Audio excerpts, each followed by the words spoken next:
Aujourd'hui, on se penche sur une analyse qui nous vient d'une chaîne spécialisée, Abdou Assis TV, qui s'intéresse à un nom qui circule de plus en plus. Il s'agit d'El Hadji Malick Diouf, qui évolue dans le championnat le plus compétitif du monde. Oui, et la source Abdou Assis TV pose d'emblée les bonnes questions, celles que tout le monde se pose un peu. Exactement, il demande quel est son profil, comment joue-t-il vraiment, et surtout, la question clé, est-ce que Pape Thiaw pense à lui pour la CAN 2025? Et la question arrive à un moment absolument crucial. On est vraiment dans une période de transition pour la défense sénégalaise. Un passage de flambeau? C'est ça. Donc, voir un jeune talent s'imposer en première ligue, c'est un signal très fort. Et l'analyse, elle est intéressante parce qu'elle essaie de structurer une vraie évaluation de son potentiel. Absolument. Et le premier point qui frappe dans leur analyse, c'est l'utilisation de termes comme défenseur central complet et moderne. Oui, ce sont des mots qu'on entend souvent, mais ici, c'est bien décomposé. Le mot moderne, ça veut dire plusieurs choses. Alors, c'est quoi pour Diouf concrètement? D'abord, il y a le profil physique. On nous le décrit comme très grand, imposant, ce qui est assez classique. Mais le détail qui change tout, c'est qu'il est aussi rapide pour sa taille. Ah oui, ça c'est la clé aujourd'hui. C'est toute la différence. On n'est plus à l'époque du défenseur qui est juste une tour de contrôle. Il faut pouvoir couvrir de l'espace. Et cette combinaison taille-vitesse, c'est le premier marqueur du défenseur moderne. Et puis il y a cette comparaison qui, pour quiconque suit le football sénégalais, est tout sauf anodine. La source dit que son style rappellerait celui d'un jeune Kalidou Koulibaly. La fameuse comparaison. C'est une référence immense. La pression monte d'un cran là. Oui, mais l'analyse l'utilise intelligemment. Elle dit pas « c'est le nouveau Koulibaly ». La nuance est importante. Elle dit que son style rappelle celui d'un jeune Koulibaly. Donc on parle pas que du physique. Non, justement, elle évoque ce mélange de puissance, calme et maturité. C'est ça le cœur du sujet. Il ne s'agit pas seulement d'un physique, mais de la sérénité qu'il dégage. La source insiste sur son intelligence de jeu. Elle dit qu'il est excellent dans les duels et très propre dans ses interventions. Ça m'interpelle, le très propre. Mais oui, souvent les jeunes défenseurs puissants peuvent être un peu bruts. Ils compensent par l'engagement, ce qui mène à des fautes. Donc quand la source dit propre, ça suggère qu'il est déjà au-delà de ce stade. C'est exactement ça. Ça suggère un bon timing, une bonne lecture du jeu. C'est le contraire du défenseur qui tacle à tout va. Et pour boucler ce portrait, il y a un dernier point fondamental, sa polyvalence. Le fait qu'il puisse jouer dans une défense à 3 ou à 4. Voilà, et ça, pour un sélectionneur, c'est de l'or. Ça offre une flexibilité tactique énorme. Tu peux t'adapter à l'adversaire sans même faire de changement de joueur. D'accord, donc le profil sur le papier, il est impressionnant. Mais entre le papier et la première ligue, il y a un monde. Un gouffre même. Pourtant, l'analyse est formelle. Il a déjà convaincu à West Ham.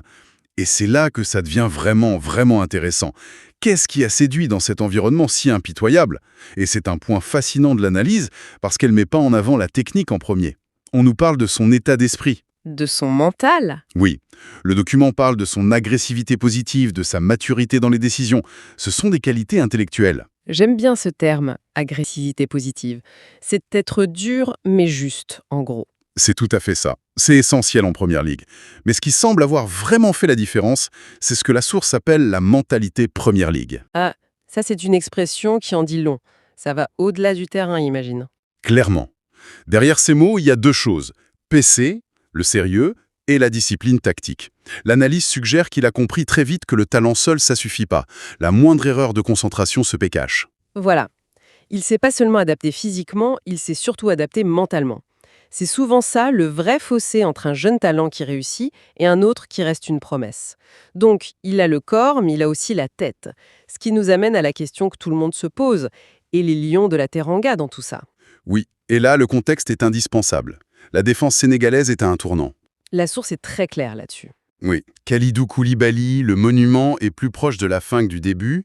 Abdou Diallo a connu des périodes plus compliquées. Bref, on sent qu'une nouvelle vague arrive, avec des Niakate, des Mikhail Faye. La porte est entrouverte.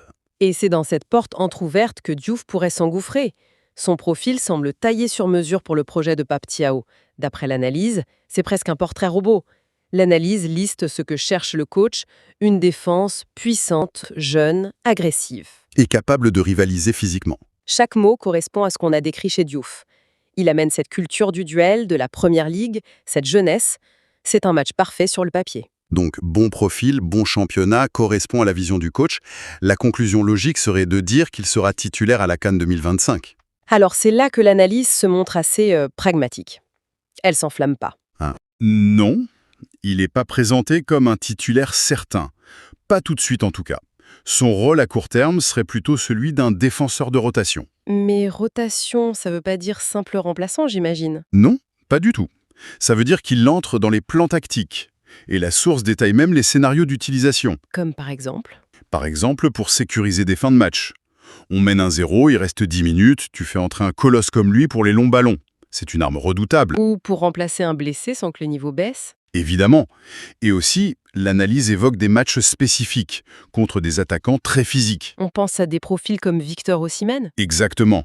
Sur ce genre de match, avoir un défenseur qui se frotte à des Haaland tous les week-ends, c'est un avantage énorme. Il est donc vu comme une solution à des problèmes précis. C'est intéressant, c'est une vision très stratégique. Il est à la fois un outil pour le présent, pour la CAN, et en même temps une façon de préparer l'avenir post-Koulibaly. C'est la définition d'une gestion intelligente. On ne le jette pas dans le grand bain, on le fait monter en puissance.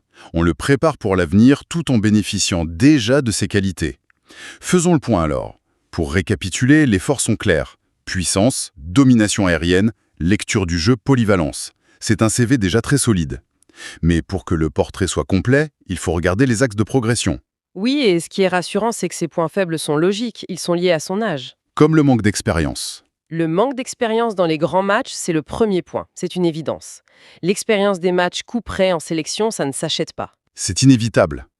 Et sur le plan plus technique, la source note une relance parfois simple, c'est-à-dire qu'il va privilégier la passe de sécurité, la passe facile, plutôt que la passe qui casse une ligne.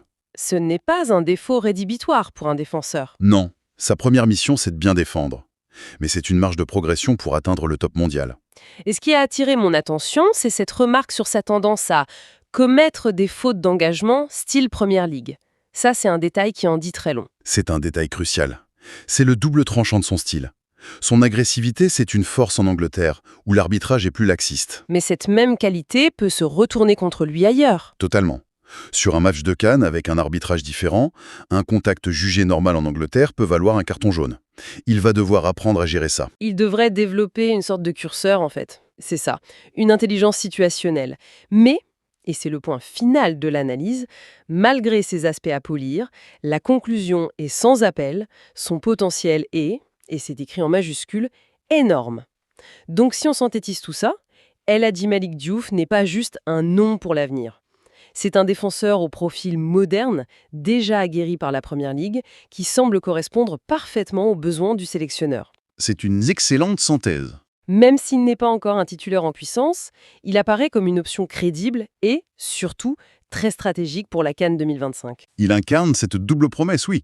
Une solution pour l'immédiat et un potentiel leader pour la décennie à venir. Et si on voulait pousser la réflexion un peu plus loin? On est là pour ça. L'analyse se concentre logiquement sur son apport défensif. C'est normal. Mais la source mentionne sa relance parfois simple comme un point à améliorer. Oui. La véritable question pour son avenir au plus haut niveau, ce sera peut-être là. Au-delà de ses qualités défensives qui sont indéniables, est-ce qu'il pourra devenir ce premier relanceur fiable, celui qui est capable de briser les lignes par la passe? C'est souvent ce palier technique qui transforme un très bon défenseur à un défenseur de classe mondiale.